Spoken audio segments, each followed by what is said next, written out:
Hello दोस्तों, कैसे हैं आप सभी। आई होप कि आप सभी अच्छे होंगे, अपने घर पर मस्त होंगे और स्वस्थ होंगे। तो चलिए शुरू करते हैं 12th क्लास का एक नया टॉपिक, नया चैप्टर, जिसका नाम है आव्यू। आपका प्यारा सा चैनल एआर मैथ क्लासेस में आपका स्वागत है। तो शुरू करते हैं, चलिए अपना आव्यू मैट्रिक्स जिसको बोलते हैं नेक्स्ट चैप्टर। आव्यू जिसको इंग्लिश में मैट्रिक्स बोलते हैं, मैट्रिक्स। तो क्या होता है आव्यू। आज हम आव्यू को डिटेल में पढ़ेंगे और एनसीईआरटी के जितने भी कॉन्सेप्ट हैं वो सभी हम इस वीडियो में क्लियर करने वाले हैं। देखिए, एक्सरसाइज हम इसमें नहीं करेंगे, वीडियो बहुत लॉन्ग हो जाएगा, फिर आप इतने लंबे वीडियोस देखते भी नहीं हो। तो देखते हैं, बहुत बेसिक बेसिक चीजें पढ़ेंगे आज हम। आव्यू होता क्या है, किस तरह से इसको डिनोट करते हैं, क्या कोटि होती है, क्या क्रम होता है, ये सब चीजें हम इसमें डिस्कस करने वाले हैं। तो देखिए, आव्यू को लिखते कैसे हैं। आव्यू को इस प्रकार से बंद डब्बे में लिखा जाता है। आव्यू को इस प्रकार से बंद डब्बे में हम लिखते हैं, जिसके अंदर कुछ ना कुछ एलिमेंट होते हैं, जिसके अंदर कुछ ना कुछ एलिमेंट होते हैं। और इस प्रकार पड़ी हुई लाइन को हम पंक्ति कहते हैं, आव्यू की पंक्ति, पंक्ति। और इस तरह से खड़ी हुई लाइनों को हम स्तंभ कहते हैं। किस तरह से, इस तरह से यदि लाइनें खड़ी हुई हैं तो इनको हम क्या बोलेंगे, स्तंभ। और इन पड़ी हुई लाइनों को बोलते हैं कोटि, पंक्ति। इनको बोलेंगे स्तंभ, स्तंभ बोलते हैं इनको। देखिए, मैं आपको एक मैट्रिक्स बनाकर दिखाता हूं कि किस प्रकार से हम इन्हें डिफाइन करते हैं। तो लिखने का क्रम तो आप समझ गए हो कि किस प्रकार से इसको डिनोट करते हैं, ठीक है। तो देखिए, हमारे पास ये एक मैट्रिक्स है जिसमें कुछ एलिमेंट है A1, A12, A13, A23, A21, A21, A23। तो देखिए, ये जो पड़ी हुई लाइन है इनको हम बोलते हैं पंक्ति, आव्यू की पंक्ति। क्या बोलते हैं, आव्यू की पंक्ति। इनको बोलते हैं आव्यू की पंक्ति। और इस प्रकार से यदि हम इसको डिनोट करें, इस प्रकार से देखें, कॉलम खड़ी हुई रो में खड़ी हुई पंक्ति में देखें, तो इसको क्या बोलेंगे हम, इंग्लिश में इसको बोलते हैं रो। रो RAW होता है, ROW होता है, ये तो मुझे कंफर्म नहीं है, शायद ROW ही है। रो बोलते हैं। और ये क्या होते हैं, कॉलम, जिनको हम स्तंभ बोलते हैं, स्तंभ। अगर इंग्लिश में लिखें तो इसको कॉलम, इस प्रकार से। तो चलिए हम डिनोट करते हैं। अब इनका हम क्रम देखते हैं, क्रम क्या होता है, कोटि क्या होती है आव्यू की। तो देखिए, चलिए हम देखते हैं बिना देरी किए। तो देखिए, आव्यू का क्रम और कोटि कैसे पहचानेंगे। हमारे पास ये एक आव्यू है जिसमें कुछ एलिमेंट है A11, A12, A21, A22, ठीक। हम इसमें देखेंगे इसकी कोटि क्या है, कोटि क्या है और क्रम क्या है, कोटि क्या है और क्रम क्या है, हम इसमें देखने वाले हैं। तो देखिए, आव्यू की कोटि क्या होती है, आव्यू की कोटि क्या होती है। देखिए, देखते हैं इसकी कोटि और क्रम क्या है। कोटि या क्रम एक ही बात है। तो कोटि हम किस प्रकार से डिफाइन करते हैं इसको, कि इसकी कोटि क्या है या क्रम क्या है। तो हमको दिख रहा है कि इसमें दो पंक्ति हैं और दो कॉलम है, दो पंक्ति हैं और दो कॉलम है। तो इसकी हम कोटि कैसे पहचानेंगे। तो देखिए, कोटि क्या होती है, पंक्ति गुणते स्तंभ। सॉरी, मैं गलत बोल रहा हूं। कोटि क्या होती है, जैसे हमारे पास ये दो एलिमेंट हैं, ये दो हमारे पास एलिमेंट हैं, A11, A12, A21, A22।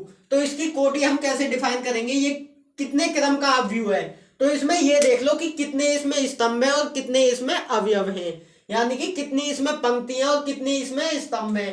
तो हमको दिख रहा है इसमें दो तो हमें पंक्ति दिख रही है। ये देखिए, आप बहुत ही बारीकी से, बहुत ही बेसिक लेवल से ले रहे हैं हम इसको। ये देखिए, इसमें दो पंक्ति दिख रही है आपको, ऑफकोर्स दिख रही होंगी, ठीक।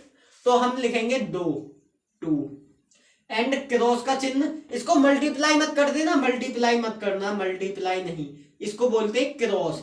यदि हम इसकी स्तंभ देखें तो हमारे पास दो ही स्तंभ हैं, दो ही स्तंभ हैं हमारे पास, दो ही स्तंभ है। अगर यदि हम इनका स्तंभ देखें तो हमारे पास कॉलम भी दो हैं। तो इसको हम क्या पढ़ेंगे कि ये कितने कोटि का है, तो हम इसे पढ़ेंगे कि ये 2x2 कोटि का आव्यूह है, 2x2 कोटि का आव्यूह है। यदि इसी प्रकार से हम एक और ले लें, A11, A12, A13, A21, A22, A23, A31, A33, A32, A33। अगर इसके हम क्रम और कोटि को पहचाने तो आप इसे लिखोगे 3x3 कोटि का। कितना? 3x3, क्योंकि इसमें तीन ही पंक्तियां और तीन ही स्तंभ हैं, तीन ही पंक्तियां और तीन ही स्तंभ हैं। तो इसका ऑर्डर क्या लिखोगे आप? ऑर्डर जिसको हम कोटि बोलते हैं या क्रम, तो ऑर्डर क्या हो जाएगा इसका? 3x3 का इसका ऑर्डर हो जाएगा। तो देखिए इसमें अभी कोई नोट करने वाली चीज तो है नहीं। हम पढ़ेंगे अब टाइप ऑफ मैट्रिक्स। तो चलिए पढ़ते हैं इसको। अब हम ये चीज तो आपको समझ में आ गई होगी कि कोटि और क्रम, कोटि कैसे पहचानेंगे आप, कितनी कोटि का आव्यूह है। तो देखिए अब हम पढ़ते हैं मतलब कि मैट्रिक्स, आव्यूह के प्रकार। आव्यूह कितने प्रकार के होते हैं? तो पहला आप लिखोगे हॉरिजॉन्टल मैट्रिक्स, यानी कि क्षैतिज आव्यूह, क्षैतिज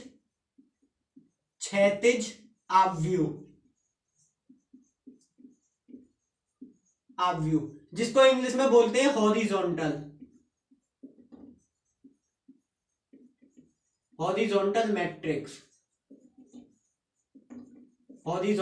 मैट्रिक्स हम इसको इंग्लिश में डिफाइन करते हैं, हॉरिजॉन्टल मैट्रिक्स। अब देखिए ये हॉरिजॉन्टल मैट्रिक्स क्या होता है, आपको पता है क्षैतिज। हॉरिजॉन्टल मैट्रिक्स को हम कैसे लिखेंगे, कैसे डिफाइन करेंगे? जिसमें स्तंभों की संख्या अधिक हो लेकिन पंक्तियों की संख्या कम हो। यदि स्तंभों की संख्या ज्यादा होगी इसमें, आप देखिए एक तरह से एक एग्जांपल 1 2 3 4 5 और 6 7 8 9 और 10। तो आप देख रहे हैं इसमें कि इसकी लंबाई ज्यादा नहीं है, इसकी लंबाई ज्यादा नहीं जा रही। और कॉलम क्या है, मतलब कि पंक्ति तो इसमें दो ही है लेकिन कॉलम क्या है, कॉलम ज्यादा है।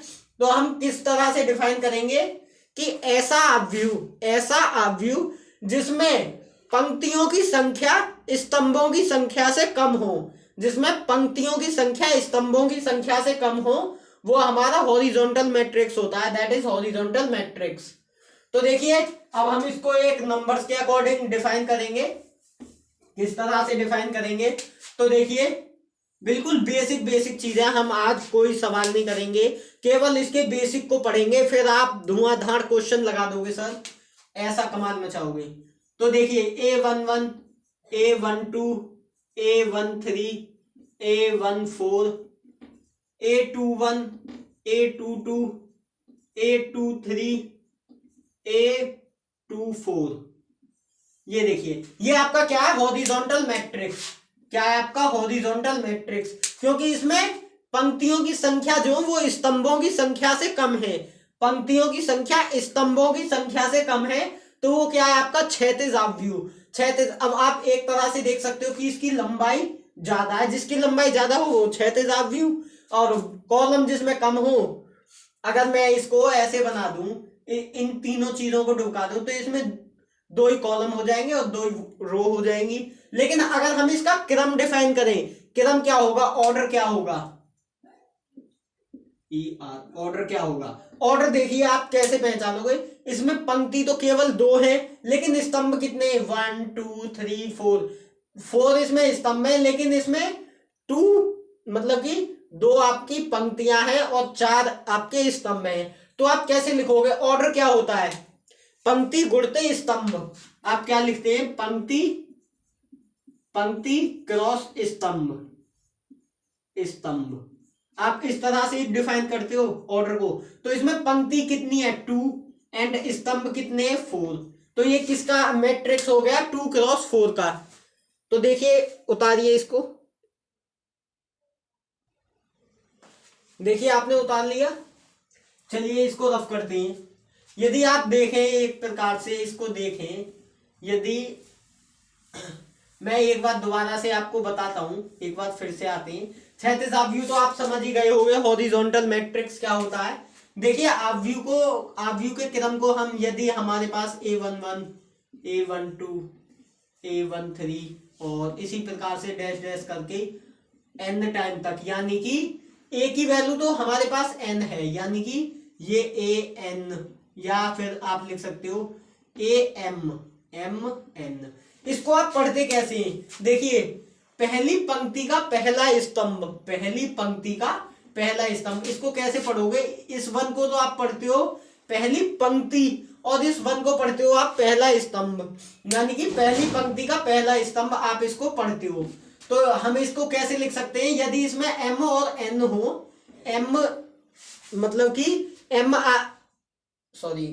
m आपकी पंक्तियां हो और n आपके ऑर्डर हो, यानी कि कॉलम हो, n कॉलम हो और m, तो इसको क्या लिख सकते हैं हम? m क्रॉस n लिखेंगे कि m क्रॉस n ऑर्डर का है। आव्यूह हमारा m क्रॉस n ऑर्डर का है।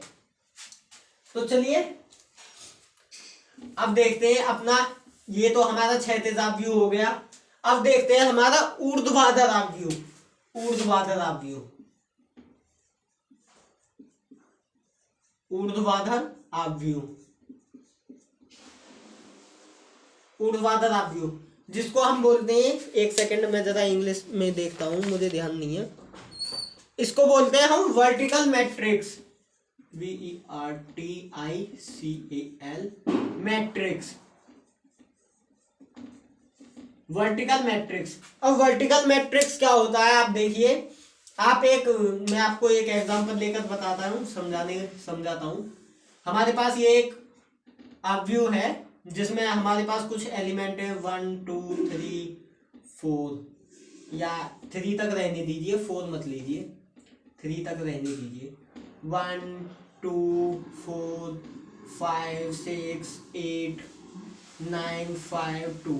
अब इसमें आप देखिए, इसमें पंक्तियों की संख्या तो ज्यादा है और कॉलमों की संख्या कम है। आप देखिए इसमें कितनी पंक्तियां हैं। अगर आप हॉरिजॉन्टल के थ्रू देखते हो, क्षैतिज देखते हो, इसका क्षैतिज सिरा, तो इसके क्षैतिज सिरे कितने हैं? 1 2 3 4, आपको 4 पंक्तियां दिख रही हैं। लेकिन इसमें कॉलम कितने हैं? वो 3 कॉलम दिख रहे हैं आपको, 3 कॉलम। तो इसको बोलते हैं हम ऊर्ध्वाधर आव्यूह, यानी कि एक ऐसा आव्यूह जिसमें पंक्तियों की संख्या स्तंभों की संख्या से अधिक हो, पंक्तियों की संख्या स्तंभों की संख्या से अधिक हो, उसको हम बोलते हैं ऊर्ध्वाधर आव्यूह। अगर इसका क्रम डिफाइन करें तो क्रम क्या होगा? वही हमारा पंक्ति गुणते स्तंभ लिखते हैं, क्रम को हम पंक्ति गुणते स्तंभ। अब आप इसको मतलब मल्टीप्लाई मत समझना, इसका मतलब है क्रॉस। तो इसमें पंक्तियां कितनी है? पंक्तियां हमारे पास 1 2 3 4 पंक्तियां हैं। तो इसका ऑर्डर लिखेंगे हम, ऑर्डर कितना है हमारा? 4 क्रॉस। स्तंभ कितने हैं? इसमें कॉलम कितने हैं? कॉलम देखिए आप 1 2 3, 3 ही तो कॉलम है इस प्रकार से इसमें, तो इसे 4 क्रॉस 3 का लिख देंगे हम मैट्रिक्स। तो चलिए इसको उतारिए, स्क्रीनशॉट लीजिए। चलिए रफ करते हैं इसको। हॉरिजॉन्टल हो गया। अब हमारा एक आता है विकर्ण आव्यूह, विकर्ण आव्यूह जिसको हम इंग्लिश में बोलते हैं, या एक चीज समझ, एक दूसरा मैट्रिक्स समझिए इसके बाद, वर्ग आव्यूह, वर्ग आव्यूह जिसको बोलते हैं स्क्वायर मैट्रिक्स।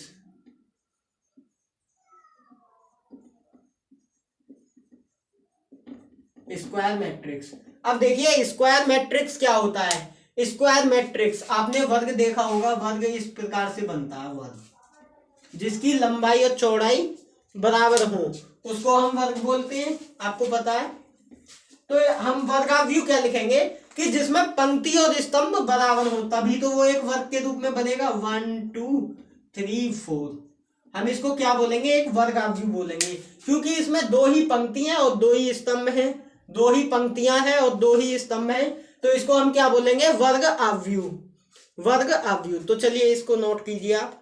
अगर आप डिफाइन लिखोगे तो कैसे लिखोगे कि ऐसा अवयव यानी कि ऐसा मैट्रिक्स जिसमें पंक्ति और कॉलम जो हो वो दोनों इक्वल हो, यानी कि पंक्ति इज इक्वल टू स्तंभ, यानी कि पंक्ति जो है वो स्तंभ के बराबर हो जाए, तो वो हमारा कैसा अवयव होता है? वर्ग अवयव होता है। तो चलिए नोट कीजिए इसको।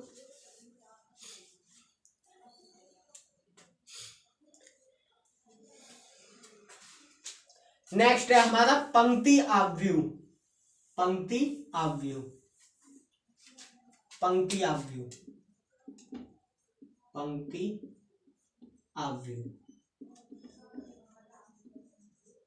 देखिए पंक्ति अवयव क्या होता है, अभी मैं इसकी इंग्लिश बाद में लिखूंगा थोड़ा।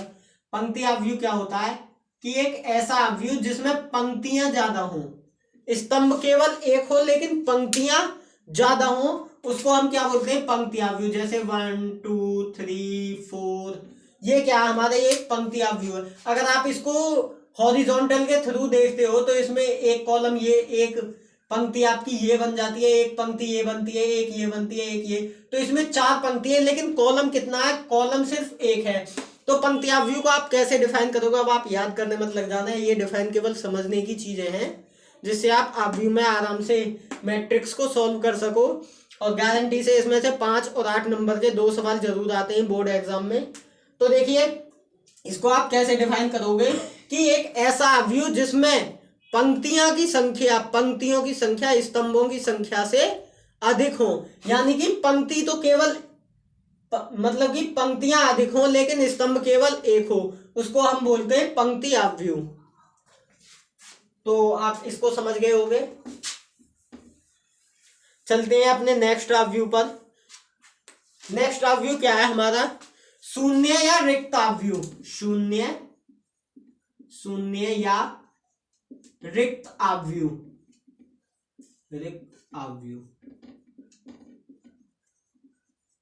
जिसको इंग्लिश में बोलते हैं नल मैट्रिक्स।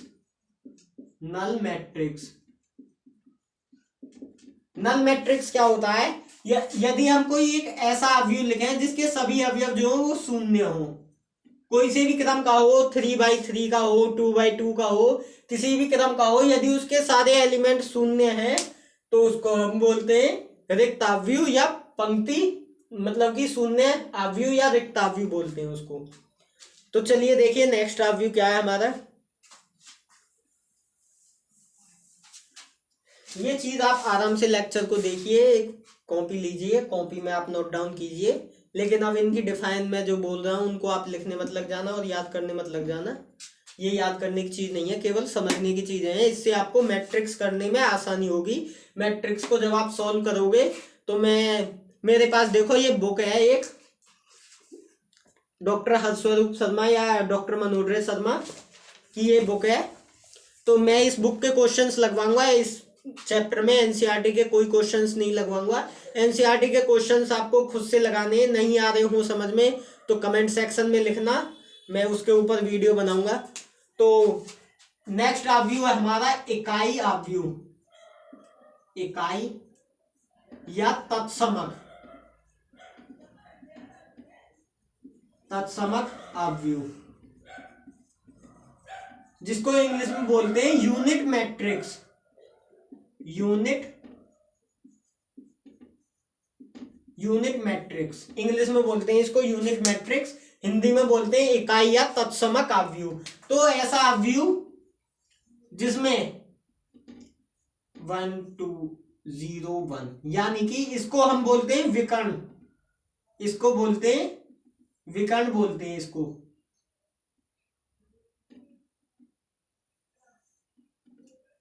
कहने का मतलब यह है कि इकाई अवयव क्या है? जिसका विकर्ण तो वो विकर्ण एक हो लेकिन बाकी सारे एलिमेंट जो वो 0 हो, तो ऐसा अवयव हमारा इकाई या तत्समक अवयव कहते हैं ऐसे अवयव को। और इसको बोलते हैं हम मुख्य विकर्ण। अवयव का मुख्य विकर्ण बोलते हैं इसको, मुख्य विकर्ण बोलते हैं। यानी कि कहने का मतलब यह है कि कोई सा भी मैट्रिक्स हो, 3/3 का हो, 3/4 का हो, कोई सा भी मैट्रिक्स हो, यदि उसका मुख्य विकर्ण जो है वो एक है और बाकी के एलिमेंट्स जीरो हैं, तो उसको हम बोलते हैं इकाई या तत्समक अवयव, यानी कि यूनिट मैट्रिक्स हम उसको बोलते हैं। तो चलिए आपको ये भी समझ में आ गया होगा।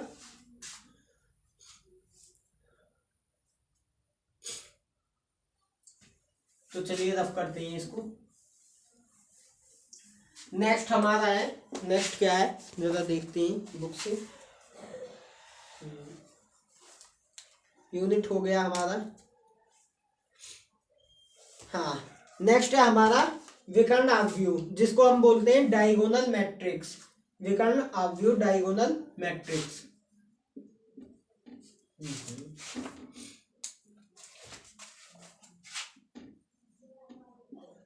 विकर्ण अवयव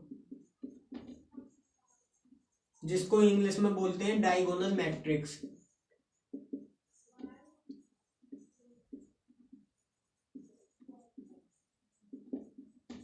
अब डायगोनल मैट्रिक्स क्या होता है, देखिए। डायगोनल मैट्रिक्स भी वही होता है, यानी कि मुख्य विकर्ण को छोड़कर बाकी के सभी एलिमेंट जो हो वो जीरो हों।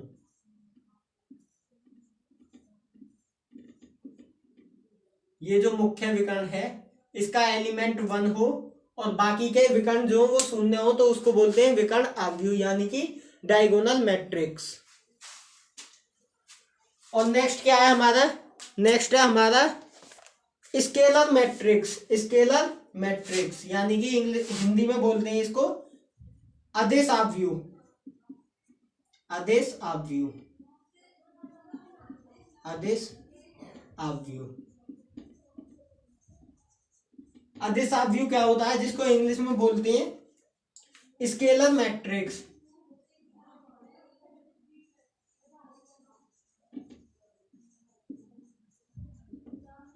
Scalar matrix. अब देखिए अदिश अवयव क्या होता है। कहने का मतलब यह है कि यदि मतलब कि अदिश अवयव क्या होता है, एक ऐसा अवयव, हम एक ऐसा अवयव बना लें जिसका मुख्य विकर्ण तो कुछ भी हो। कहने का मतलब ये है कि मुख्य विकर्ण यदि 2 0 0 0 2 0 0 0 2, यानी कि मुख्य विकर्ण के जो भी एलिमेंट हैं वो सब सेम हो। मुख्य विकर्ण के एलिमेंट सेम हो, लेकिन 1 1 ना हो, क्योंकि अगर 1 1 हो जाएंगे तो वो हमारा मैट्रिक्स हो जाएगा विकर्ण अवयव। आइडेंटिटी मैट्रिक्स बोलेंगे, आइडेंटिटी बोलेंगे उसको। और ये है हमारा डायगोनल। इसमें 1 1 भी हो सकता है, और एक चीज और बता दूं मैं आपको, इसमें 1 2 और 3, इसको बोलते हैं डायगोनल मैट्रिक्स। 1 1 वाला रॉन्ग था। 1 2 3 यदि इसके एलिमेंट हो, मतलब कि सेम ना हो और किसी भी प्रकार के हो, तो उसको हम बोलते हैं विकर्ण अवयव। और जो हमारा यूनिट वेक्टर था, यूनिट अवयव था, यूनिट, तो उसको हम क्या बोलते थे कि उसका मुख्य विकर्ण तो वो 0, मतलब कि 1 हो और बाकी एलिमेंट हमारे 0 हो जाएं, तो उसको हम बोलते थे यूनिट मैट्रिक्स। तो आई होप कि आपको ये सब चीजें समझ में आ रही होंगी। तो देखिए अदिश अवयव क्या होता है। अदिश अवयव जिसको इंग्लिश में बोलते हैं हम स्केलर मैट्रिक्स, आते हैं अब इस पर। इसका मतलब कि कहने का मतलब यह है कि इसका मुख्य विकर्ण जो वो सेम हो, 1 1 ना हो, 1 1 छोड़कर सेम हो, यानी कि और कुछ हो, 2 हो 3 हो 4 हो, ये जो एलिमेंट है, इस प्रकार के जो एलिमेंट है वो यदि सेम है, तो उसको हम बोलते हैं अदिश अवयव। इंग्लिश में बोलते हैं स्केलर मैट्रिक्स। तो चलिए इसको भी रफ करते हैं जल्दी से, जल्दी सिलेबस को हमें खत्म करना है। नेक्स्ट है हमारा सब मैट्रिक्स, उप अवयव। उप अवयव जिसको इंग्लिश में बोलते हैं सब मैट्रिक्स। सब मैट्रिक्स। तो देखिए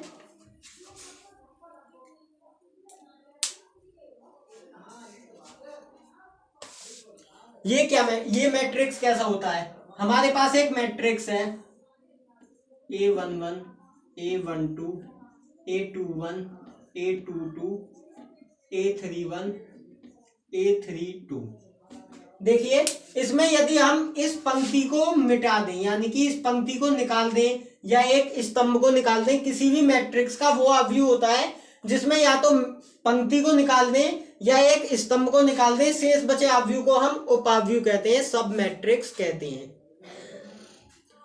या आप इसे एक प्रकार से और समझ सकते हो कि इसमें से कोई भी चीज कॉमन ले ली जाए। जैसे मैं आपको एक और मैट्रिक्स बताता हूं, 1 1 2, सॉरी यहां पर 1 ले लेते हैं, 1 2 2 2।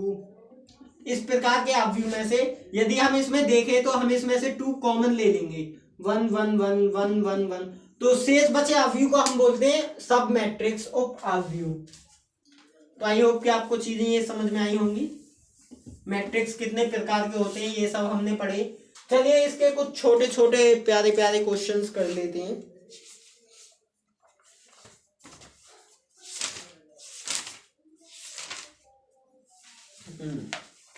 अब हम इसके देखिए मैं आपको एक चीज और बता देता हूं कि आप व्यू में मल्टीप्लाई डिवाइडेशन ये किस प्रकार से करते हैं। तो हम क्या लिखेंगे, नेक्स्ट टॉपिक है हमारा अवयव का जोड़, अवयवों का जोड़ यानी कि addition of matrix, addition of matrix.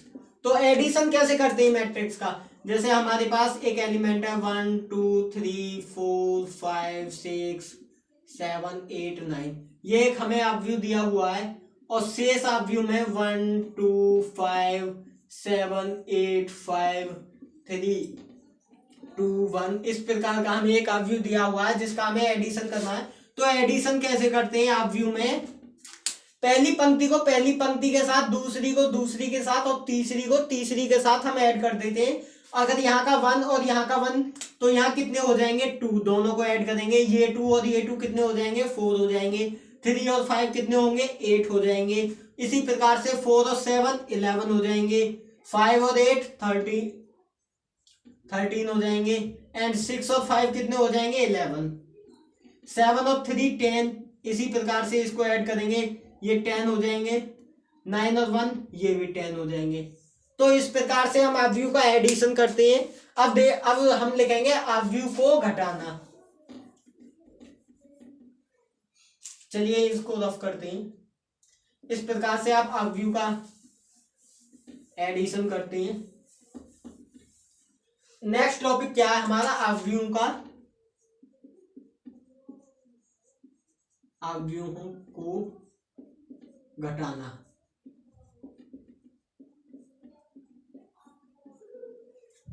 अवयवों को कैसे घटाते हैं, जैसे हमारे पास 2 अवयव हैं 1 2 3 5 7 6 और लेस करना है हमें इसमें से 1 3 5 2 6 7। तो जिस प्रकार से हम एडिशन करते हैं उसी प्रकार से हम इसका लेस भी करेंगे। तो अवयव में क्या लिखेंगे, 1 में से 1 जाएगा तो 0 हो जाएंगे, 3 में से 2 जाएगा तो -1 बचेगा एंड इधर 3 प्लस का है उधर 5 माइनस का है तो -5 में से 3 जाएंगे तो -2 बचेंगे और 5 में से 2 गए तो 3 बचे, 7 में से 6 गए तो 1 बचेगा, 6 में से 7 जाएंगे तो -1 बचेगा। ये आपका अवयवों का घटाना हो गया, सब्सट्रैक्शन ऑफ मैट्रिक्स। तो इसे भी रफ करते हैं।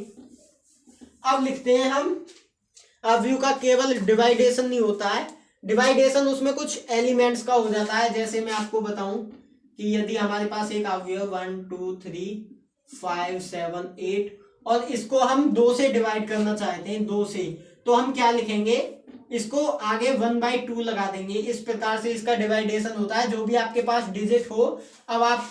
अब कुछ बच्चे ये सोच रहे होंगे कि हमारे पास एक मैट्रिक्स दिया हुआ है और दूसरा मैट्रिक्स है 1 2 5 7 8 9, तो क्या इसके बटे में इसको लिखकर डिवाइड कर सकते हैं इस प्रकार से। तो ये बच्चों वाला खेल यहाँ पर नहीं खेलना है, ये मैट्रिक्स है, बहुत ही खतरनाक चीज है, आपको समझ में नहीं आने की। इस प्रकार से इसको डिवाइड नहीं कर सकते। हमारे पास एक एलिमेंट होगा जिसके थ्रू हम इसको डिवाइड कर सकते हैं, वो 12 हो सकता है, 10 हो सकता है। जब क्वेश्चंस लगाएंगे तो और अच्छे से क्लियर हो जाएगा। अब क्या करते हैं हम, अवयव की मल्टीप्लाई कैसे करते हैं, अवयवों का गुणन, अवयवों का गुणन या गुणा लिख देते हैं।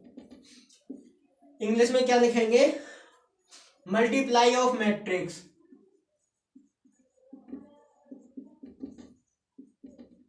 Multiplication of matrix. देखिए स्पेलिंग मिस्टेक्स हो सकती है, हम भी यूपी बोर्ड के पढ़े हुए हैं, तो आप देख लिया कर लिए, चेक कर लीजिए स्पेलिंग। तो अवयव की मल्टीप्लाई कैसे करते हैं, हमारे पास जैसे एक अवयव है 1 2 3 4 5 6 7 8 9, 3 क्रॉस 3 ऑर्डर का अवयव, और एक सेकंड अवयव है जिसकी हमें मल्टीप्लाई करनी है 1 2 3 4 5 6 7 8 9। चलिए हम इसकी इसी में ही मल्टीप्लाई कर देते हैं। तो मल्टीप्लाई करेंगे कैसे, कि हमारे पास जो पंक्तियां उसकी स्तंभ में मल्टीप्लाई, यानी कि हमारे पास जो कॉलम है उसकी, मतलब कि हमारे पास जो रो है उसकी कॉलम में मल्टीप्लाई करते हैं। तो कैसे करते हैं, देखिए 1 की 1 में करेंगे तो 1 1 जा 1, 2 की 4 में करेंगे तो 4 2 जा 8 हो जाएगा प्लस, और 3 की 7 में करेंगे तो क्या होगा, 7 3 जा 21, तो 21 हो जाएगा। फिर इसी पंक्ति की नेक्स्ट कॉलम में करेंगे हम मल्टीप्लाई, तो 1 की 2 में करेंगे तो 2 प्लस, 2 की 5 में करेंगे तो 10, एंड 3 की 8 में करेंगे तो 24। और इसी प्रकार से इसके लास्ट वाले स्तंभ में इसकी मल्टीप्लाई करनी है, तो 1 की 3 में करेंगे तो 3 प्लस, 2 की 6 में करेंगे तो 12 प्लस, 3 की 9 में करेंगे तो 27। इसी प्रकार से हम नेक्स्ट पंक्ति की प्रत्येक स्तंभ में करेंगे, तो 4 की 1 में करेंगे तो 4, एंड 5 की 4 में करेंगे तो 20 प्लस, 6 की मल्टीप्लाई 7 में करेंगे तो 7 6 जा 42 लिखेंगे। और इसी पंक्ति की हम नेक्स्ट कॉलम में करनी है, यानी कि अगर मैं यहाँ पर आपको बताऊं, एक तरह से ड्रॉ कर दूं, ये हमारी पंक्तियां होती हैं जिसको हम रो बोलते हैं, आर से डिनोट करते हैं, आर। और इधर एक मैट्रिक्स में हमारे कॉलम होते हैं जिनको हम सी से डिनोट करते हैं, कॉलम सी। तो इनकी मल्टीप्लाई कॉलम में होती है, पंक्ति की मल्टीप्लाई कॉलम में, पंक्ति की मल्टीप्लाई कॉलम में होती है। पंक्ति की मल्टीप्लाई कॉलम में यदि हम कर दे तो हमारे मैट्रिक्स का मल्टीप्लिकेशन हो जाता है, गुणा हो जाती है। तो इसी प्रकार से ऐसे ही अब देखिए, जब ये हमने सवाल उठा लिया है तो इसको पूरा सॉल्व करते हैं। 4 की 2 में करेंगे तो 8 प्लस, 5 की 5 में करेंगे तो 25 प्लस, 6 की 8 में करेंगे तो 48, एंड अब इसी पंक्ति की हम इस वाले स्तंभ में मल्टीप्लाई करते हैं, तो 4 की 3 में करेंगे तो 12 प्लस, 5 की 6 में करेंगे तो 30 हो जाएगी मल्टीप्लाई प्लस, 6 की 9 में करेंगे तो 9 6 जा 54। इसी प्रकार से हम इस वाली पंक्ति की इस वाले स्तंभ में मल्टीप्लाई, प्रत्येक स्तंभ में मल्टीप्लाई करेंगे, तो 7 1 जा 7 प्लस, 8 4 जा 32, एंड 9 7 जा 63। अब इस पंक्ति की मल्टीप्लाई इस वाले स्तंभ में करते हैं, तो 7 2 जा 14 प्लस, 8 5 जा 40 प्लस, 9 8 जा 72। अब नेक्स्ट में करते हैं, 7 की 3 में करेंगे तो 21 प्लस, 8 की 6 में करेंगे तो 48 प्लस, और 9 की 9 में करेंगे तो 81। ये आपके मैट्रिक्स की मल्टीप्लिकेशन हो गई। तो आज का लेक्चर यहीं पर समाप्त करते हैं। आपको चीजें समझ में आई होंगी। कल से हम अपनी एक्सरसाइज स्टार्ट करेंगे अवयव की। बहुत ही इंटरेस्टिंग टॉपिक है और बहुत सारे टीचर्स क्या होते हैं, इसको रटा देते हैं, बच्चों को समझाते नहीं है। ये डिफाइन याद कर लो, ये डिफाइन याद कर लो, और बच्चे इसको बहुत ही बोरिंग तरीके से ले जाते हैं।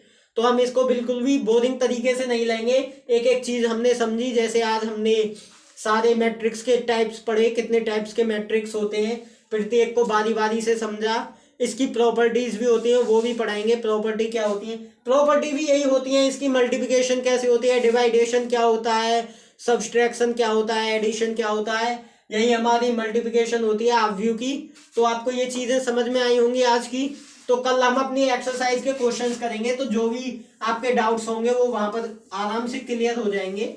बहुत ही सिंपल चीज है मैट्रिक्स, डरना नहीं है बिल्कुल भी मैट्रिक्स से। तो आज का लेक्चर हम यहीं पर समाप्त करते हैं। काफी सारी चीजें पढ़ा दी, फिर लेक्चर लंबा हो जाता है तो फिर आप लोग देखते भी नहीं हो, देखने में भी हिचकिचाते हो। तो छोटे छोटे लेक्चर में जल्दी जल्दी हम कवर कर लेंगे सिलेबस को। तो आई होप कि आपको वीडियो अच्छी लगी हो तो हमारे चैनल को लाइक करें, शेयर करें और अपने फ्रेंड सर्कल में भी शेयर कर दें और सब्सक्राइब करें हमारे चैनल को और बेल आइकन पर प्रेस करके जरूर जाएं, जिससे कि हमारे नेक्स्ट वीडियो की नोटिफिकेशन आपके पास बहुत जल्दी से पहुंच जाए। इसी प्रकार हम 12th की फिजिक्स भी स्टार्ट करेंगे, अब फिजिक्स भी पढ़ाने वाले हैं कुछ ही दिनों में। तो इससे पहले के जितने भी वीडियोस थे वो हमने इनवर्स ऑफ ट्रिग्नोमेट्री के वो आपको पढ़ा दिए, एक एक चीज हमने समझाई बहुत डिटेल से। तो आपको समझ में आई होगी। और देखिए आपको मेहनत तो करनी पड़ेगी, एग्जाम नजदीक आने वाले हैं, बिना मेहनत के आप कुछ नहीं कर सकते हो। 12th क्लास है, बहुत ही सीरियस पने से लेना है इसको। तो चलिए आज समाप्त करते हैं इस लेक्चर को।